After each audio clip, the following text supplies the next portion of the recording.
Nyo kakabsat kinigayam na awan pulos ti pan nakaupay dagiti farmers dito ayan may oray pay nalaka iti produktumi nga agkumkuman ken nagtaltalon kakabsat.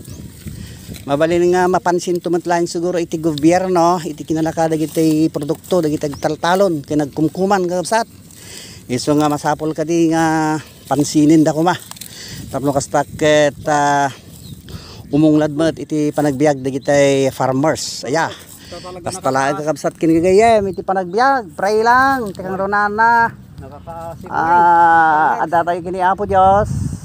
Ken nasalon at tayo, naragsak tayo. Dahil tayo kapat salon at lang iti. Uray kukom amin nga kinabaknang no mapukaw mo iti takararam. Awan sir. Boss, tuloy ko ng brother ko. Naimbag iti kastoy kakabsat.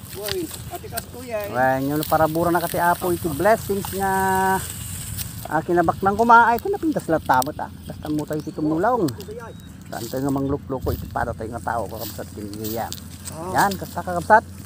Mapansin to lahat iti gobyerno siguro iti kalsada iti farmers nga iso nga paggapuan iti bakmakan. Yan awan ti farmers ay ket awan iti makan iti tao, awan makan dagiti senado, gobernador, presidente no, congressman no, awan dagiti farmers nga agmulmula iti nateng gulay kan tamot kadagiti pagay ken mais.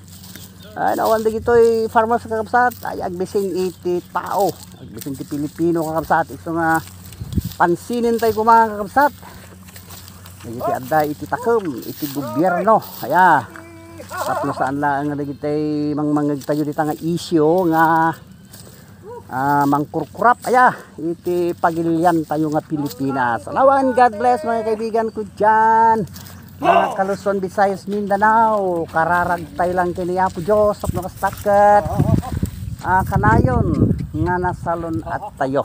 Yan. God bless mga kaibigan.